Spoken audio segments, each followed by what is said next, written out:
Hi everyone. Sorry it's been such a long while. It's been a bit difficult with handling a baby to be putting aside time to be making these videos alongside all the other busy things I've been up to. But I shall persist where I'm able to, and I'm going to persist today. And I'm going to persist with the Explain Correctly series by covering the INFJ, the Counsellor. Now, a disclaimer, as I have for the other introverted types. I believe and have good reason to believe, and feel free to debate and discuss all you'd like. We can talk about it. But I have a very strong reasoning to say that I think introverts should, just like the extroverts, have their dominant function decide whether they are a J or a P, not their auxiliary function. It makes no sense. It follows a very different rule to what decides who is an extrovert and introvert. And I think it's led to a sort of shoehorning of J-ishness and P-ishness onto types that shouldn't be so J-ish and so P-ish. I don't agree with it. I think it leads to a misunderstanding of the types and actually leads to a distortion of cognitive functions from the dichotomies that make them up. And we've discussed all of that in the past. You can watch the other videos in my Explain Correctly series to understand why I think the way I do. But I'm covering today the INFJ, and by the INFJ, I mean the type that leads with introverted feeling as a dominant function, and then extroverted intuition as their auxiliary function. Now, if you listen to this video and you type yourself as an INFJ, and you find that it doesn't sound quite like you, fine, very good. Watch the INFP Explain Correctly series, Explain Correctly video. And if that sounds like you instead, great, we found your true type. You're not an INFJ, you are an INFP when explained correctly. So let's proceed with the INFJ, the counsellor. So as I said, the INFJ leads with introverted feeling and has the auxiliary function of extroverted intuition. That's their ego block. This is what the ego block is, what the type brings to the world. It is what they are best at, what they most value and identify with as themselves. This is them sort of in a nutshell, you could say. And for the INFJ, introverted feeling and extroverted intuition, what does that do? What does that create? This creates a type that is very inclined to try to really understand the inner nature of people and their intentions and their motivations and their character. That's what it's really about. And it's about exploring that. It's about never being quite certain or set in how things ought to be or should be, but more questioning the potential of character. Questioning, am I doing the right thing? Is this good? Is this bad? How else could I interpret it? How else could I interpret a person's behavior? Maybe I'm misunderstanding. It's that area of sort of doubt and reflection and questioning that's very much in this sort of introverted feeling and extroverted intuition space. And it's one that leads to the development of character and seeing also the character in others and sort of being quite disappointed when that potential within is not reached. It's all about what lies within and questioning within, not about acting without externally with any kind of certainty. It is the soul searching aspect of a personality when introverted feeling and extroverted intuition are together. And the INFJ is the ultimate soul searcher, I would say, out of all the types. They're the ones who really try to examine their character and where it lies in the balance. And so the dominant function for the INFJ is introverted feeling. So character comes first. This is about what is the nature of people. Are you a good person? Are you not such a good? Are you a flawed character?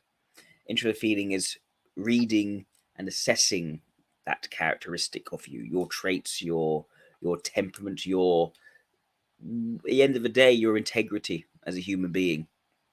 That's what it's trying to weigh and assess. And the INFJ is constantly in that state of trying to weigh up how they feel towards things. It's driven by their personal sentiments and attitudes. They want to know how they feel about this, how they feel about that. They know quite quickly, actually, how they feel towards things, what their whether it chimes or it rings with them or not. And they are types which are, despite that, not necessarily acting decisively towards it. It's more of a sense of knowing this is right, this feels good, and oh no, that actually feels like it's wrong. It doesn't feel like the right thing to do at all. It's not something that can be explained and justified according to logic. It is a feeling. It is a sense of, oh, I don't feel right about this, and that's going to weigh on me, and I'm going to need to think about that and turn that over in my head and worry about it. And INFJs do a lot of worrying about things that to other people. Why are you even bothering? Just do something. Get stuff done. Don't worry about, you got to break some eggs to make that omelette. An INFJ will be worrying about how they've broken those poor eggs and what that means in the long run. So that's a very clear area of difficulty, but also focus for the INFJ. It's, are they evaluating things in terms of their soul, and is it affecting their soul and their character? And they can be very hard on themselves for that reason. And similarly, they can also tend to hold other people to quite a high standard of character. These are types who also very much thrive on getting to know people in all their complexity, in all their messiness. They don't think anyone's perfect. It is an expectation instead on people to unleash their inner potential, but to also be very open and authentic about, being someone who's working on themselves, developing themselves. No INFJ will present themselves as morally superior.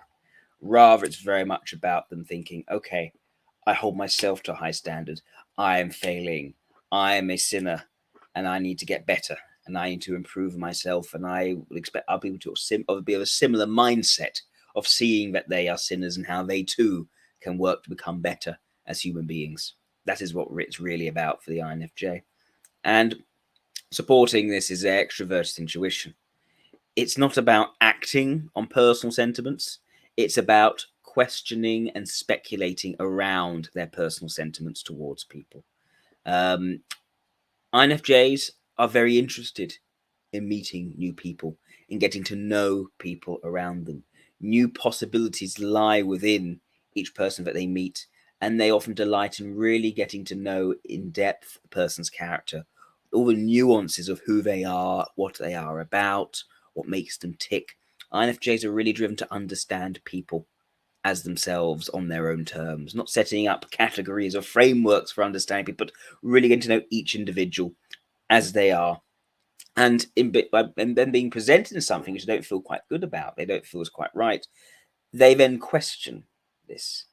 This is the extrovert intuition saying, but how else could you interpret their actions?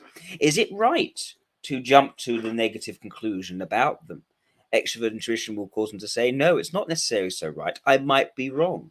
We all might be wrong in this. And we need to see where someone may be misunderstood and where there is actually the capacity to forgive said person for falling short in terms of their character.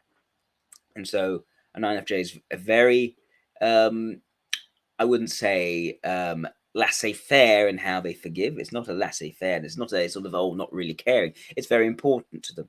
But they also deeply want to feel that they've given people chances. They've really turned it over, and they actually are sure that they've shut someone out. Because if they shut someone out, who actually did things for good reasons and they just didn't realize those reasons, then they've done something which actually is bad for their character. So INFJs give lots of chances. Sometimes they may give too many chances. So this is a weird combination. This is not a type which acts on their judgments to condemn. No, instead they feel disappointed inwardly, and they judge inwardly and internally, and may almost tut to themselves. But they won't levy that against you in a sort of overt way. Instead, it would be more, but how could they actually have done this, and maybe I've misunderstood this, and I'll still be a good person and talk to that person regardless of what they did to me. I'll turn the other cheek, as it were, because at the end of the day, who am I really to judge, even though I know I can see and I can feel all these other sorts of things. That's very much sort of the area in which an INFJ sits. So yeah, I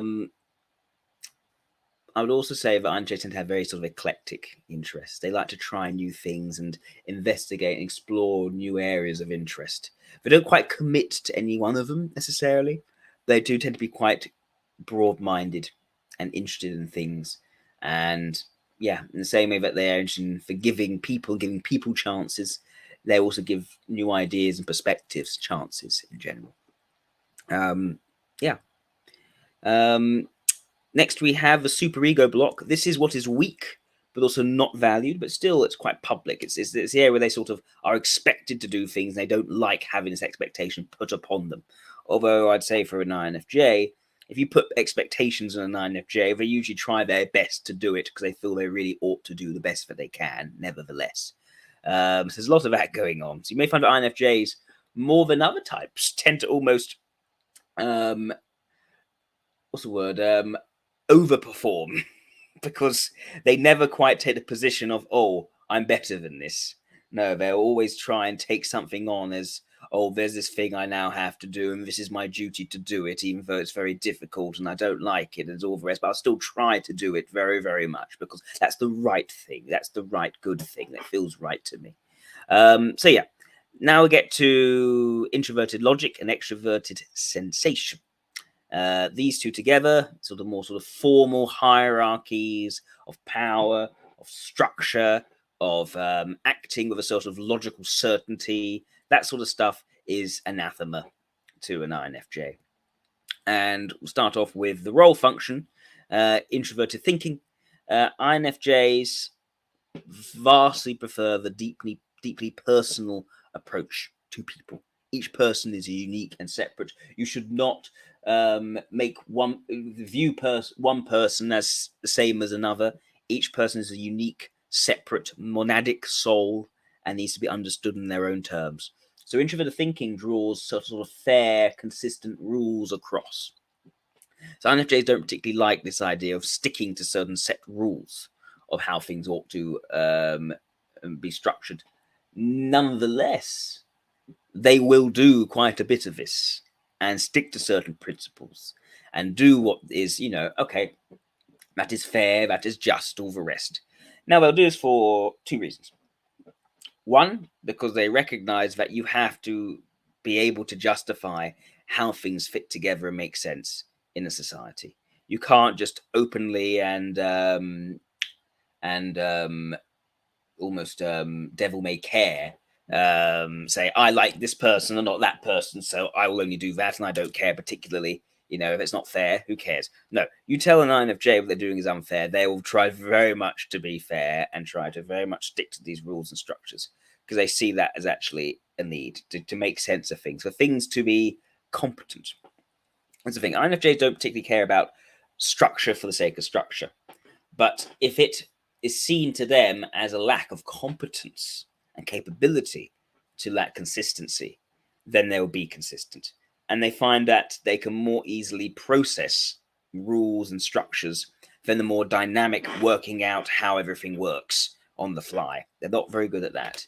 But they can find, okay, here's the structure, here's the rule book, let's follow this diligently. And by following this diligently, actually we do a good job. Then they'll have to lean into introverted thinking. But it's dissatisfying. What they really, really want are things to be dynamic, things to be pragmatic and work. And, how does this help? If they see structures and don't see how it helps, they'll sort of question it, not be quite sure, but they won't be quite confident enough a lot of the time to dispense with it to find something else. They need to put their trust in experts to be able to do that. People they trust to give the factual information. Then they'll do that. But otherwise, they'll sort of fall back on these rules and structures, even though it's sort of not quite right and it doesn't quite factor in the unique individual circumstances. When that happens, though, when they can see someone who in their mind has good intentions, who is treated badly by a rule or structure because that's fair and consistent across, that's when the INFJ will get very fretful and will internally object to how this rule is being applied across, because it's not done from a place of either mercy or compassion, of all those other sorts of things. INFJ is a very sort of, when you think of a sort of Protestant-like Christian of sort of the modern day, the one who's always trying to, love thy neighbor, do the good right thing. It's not entirely clear what the rules are about doing the good right thing, but it's a matter of conscience and one's personal relationship with God. This is very INFJ. This kind of way of thinking is very much in line with how the INFJ tends to operate. So yes, that's the introverted thinking side. But then there's the vulnerable function, extroverted sensation. And yeah, INFJs, while they can comply with rules and structures and see how things make sense or don't necessarily fit together to some degree, they are almost entirely unable to engage extroverted sensation, which is that forceful action. INFJs are not quick decision makers. These are types which tend to spend a long time fretting and worrying and turning things over in their head, wondering, should I do this or should I do that? Is that the right thing? Is this the right thing? They get very caught up over that sort of thing. They'll lose sleep over this sort of thing. The idea of just doing it and acting is like terrifying to them. They won't do that. And they won't be forced to do it either. They'll just literally, they won't be able to tolerate that sort of forceful environment, which may make them do something which is, bad in terms of their character. They have to sort of really turn it over and torture themselves and eventually do something and then regret that thing and turn that over in their heads, etc. So yeah, these aren't types who act much at all. When they are wronged by someone, similarly, they'll default back to extrovert intuition. They'll question, oh, but what if they could have been thinking this way? And maybe they saw it in this way. So they'll just start giving more and more chances.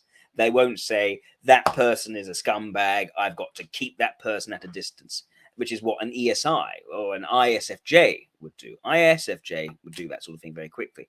INFJ doesn't. That's a key way of telling them apart. INFJ struggles to enforce boundaries with other people.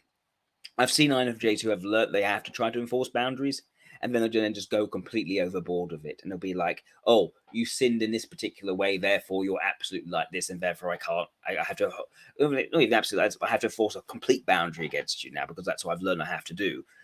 They don't really understand the forces and dynamics of power. They don't understand really how to protect themselves, and that means assessing the level of threat and acting accordingly. They don't think in that term. So they'll, in most cases, just be overly forgiving and be taken advantage of, or they will, just isolate themselves off and cut people off in terms of just hiding from people because they don't really know how to handle the threat properly. So that's the problem with extroverted sensation for an INFJ. They really don't see it.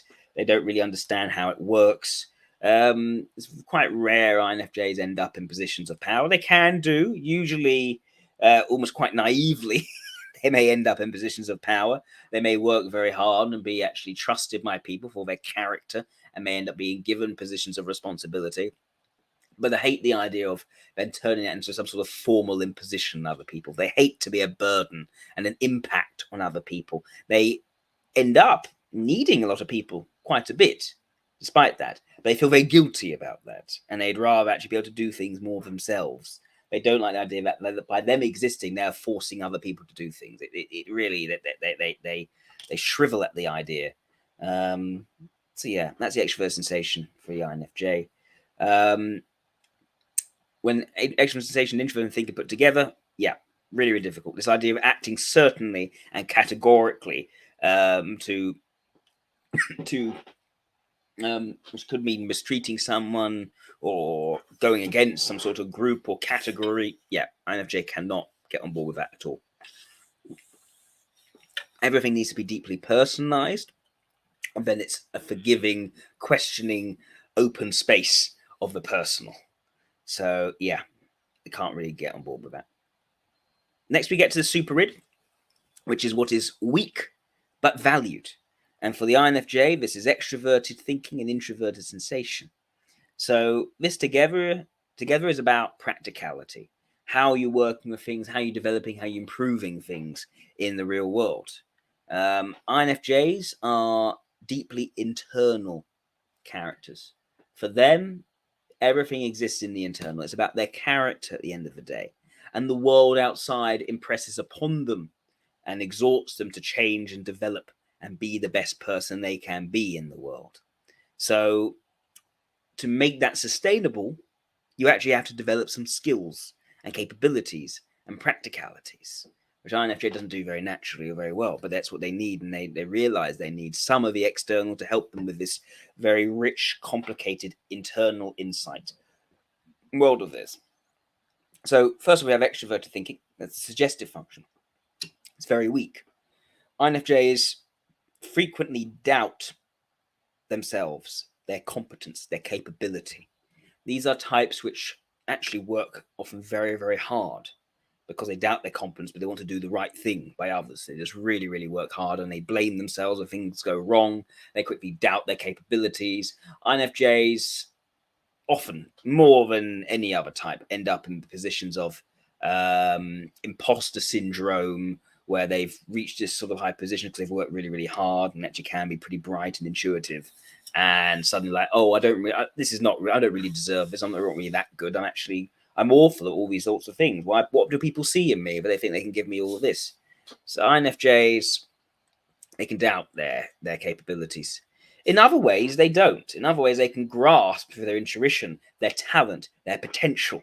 They see that, but they also blame themselves greatly for their inability to then put that into practice in a way which actually is useful and helpful to people, and to navigate all the complicated practical information at their disposal.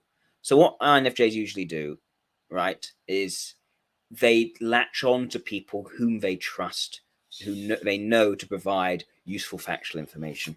INFJs may have a number of friend experts, essentially, people they know over time. These people I really, really trust. They really give good factual information all the time. I can go to them when I need help, and they can tell me how to do things better. And from this, I can improve, I can development. INFJs are often found on self-help courses and things where they can be learning and engaging in that personal development and growth. Very important to them. But they never quite develop that sense of confidence in their own competence. They're always doubting that. They'll start doing things well, but suddenly they'll make a little mistake and it'll be back down to, oh my goodness, I'm just useless. And I don't really deserve to be here, while I'm useless to people. Something Hayao Miyazaki said, he needs to be useful in order to have a right to exist, almost. Is this sort of problem that plagues an INFJ. So much good intentions, so much in the way of good intentions, and recognizing such good intentions in others, but not necessarily being able to deliver things practically. And that also makes them more forgiving of other people. So yes, they require competence around them. They need that in order to help them to finally feel a bit competent in the day. And then there's the mobilizing function, introverted sensation. And this blocks with extroverted thinking. It's about practicality, not in terms of strategic, but it's the day-to-day practicality. How can I manage things and handle things in the day-to-day myself? How can I be self-sufficient? INFJ is a type which is not self-sufficient. They end up having to be quite dependent, but they really, really want to be self-sufficient. And they really want people to be able to give them the information so they can be self-sufficient, while they lack confidence and torture themselves over this fact that they're not quite competent and capable enough. But the introverted sensation, this shows in the INFJ, first of all, in that localization of practicality, but also a desire for harmony and peace in of themselves. This is a type that sort of turns things over and tortures themselves, but at the same time seeks a sense of groundedness and acceptance of self. In fact, yes, I am imperfect. I'm a sinner. I'm not going to get high and mighty views of myself as being better than anyone else. No, I am just like anyone else, a sinner. Just as anyone else, someone who needs to work to improve in my day-to-day actions.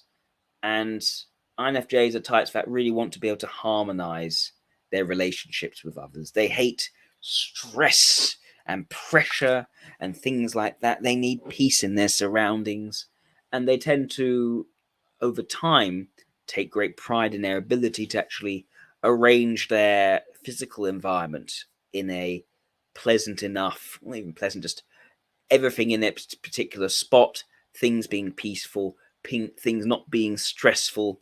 They don't like feeling put upon.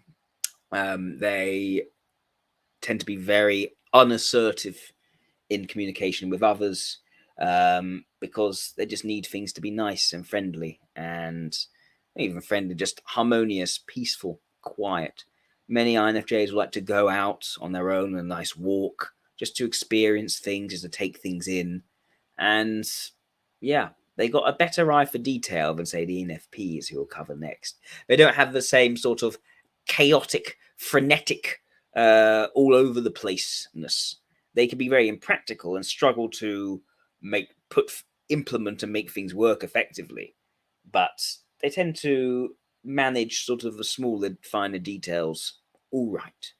And yeah, they live out more of that humility and groundedness in their introverted sensation.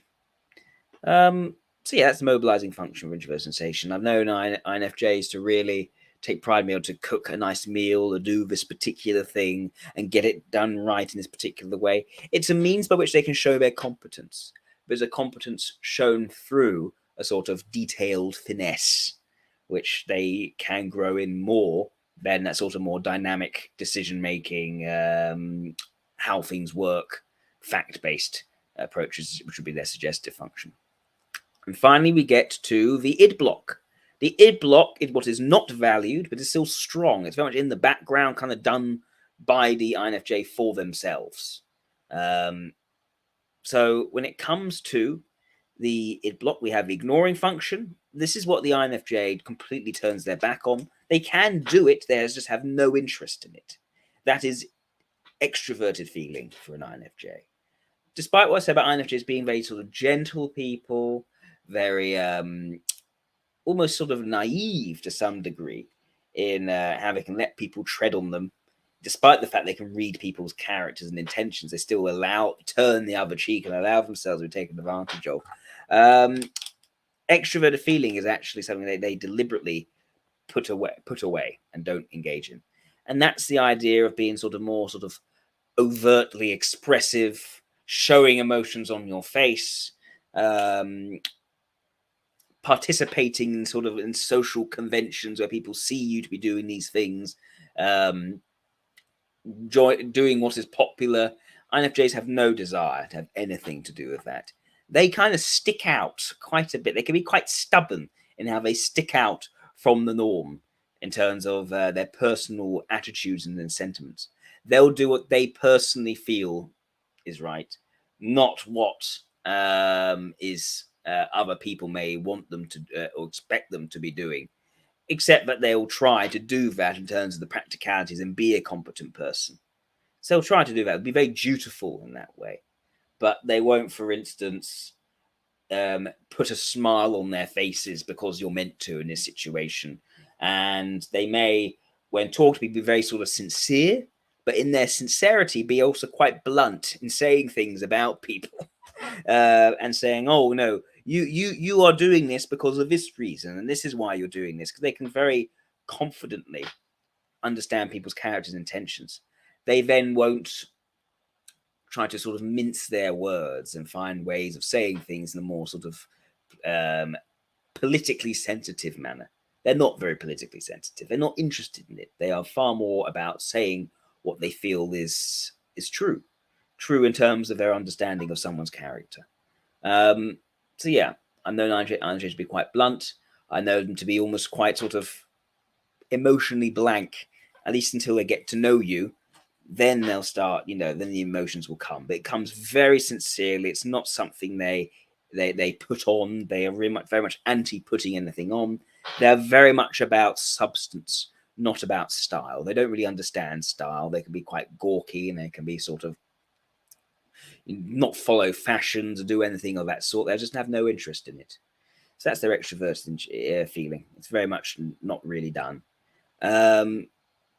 In contrast, introverted intuition is done quite a lot as a demonstrated function. It's just not valued for its own sake. INFJs, as I said, are deeply, deeply reflective people. They turn things over in their head. They have very deep, penetrating insights. And they have this sense of knowing how things are going to be, how things are going to work out. And they just know. They can't explain, they just know. But they don't go all the way with it. Unlike an INFP, who has introverted intuition as their dominant function, the demonstrator function means that is actually balanced out with their extrovert intuition. So you'll find cases of INFJs knowing someone's character, knowing what someone is going to do, how a relationship will develop in the long run. And they'll be thinking about that. They can see that in their heads very, very clearly. But despite just knowing, they'll still give that relationship a chance because extrovert intuition is what is ultimately valued. So this is a type that ultimately turns over, sees the risk, sees where things are going, and nonetheless say, well, no, but I still really ought to give that person a chance. Because how can I really know for sure? And so they will. And say, yeah, I knew, but I also felt bad about not giving them. They deserved a chance, really. And I needed to be absolutely sure of myself. And then they're like, oh, you see, well, you could have prevented this. I know, but I just couldn't. I couldn't get myself to really. It didn't feel right to do that sort of thing. Yada, yada, yada, yada, yada. Very much the INFJ in that sort of area. Anyway, I hope that helps with understanding the INFJ and what they're like. Very nice people. Very frustrating, but very nice people. So if you want to learn more about the different types, yes, please please email worldsocionics@hotmail.com. I have my course. In August, I'm actually doing a special deal. My course is going to be 50% off. So that'll be £300 rather than £600. So yeah, if you want to make use of that deal, please get in contact and say you'd like to buy the course in August. And then, yeah, we'll arrange for you to get the course in August for the 50% off. Anyway, thank you everyone for tuning in. All the best. Take care. Bye-bye.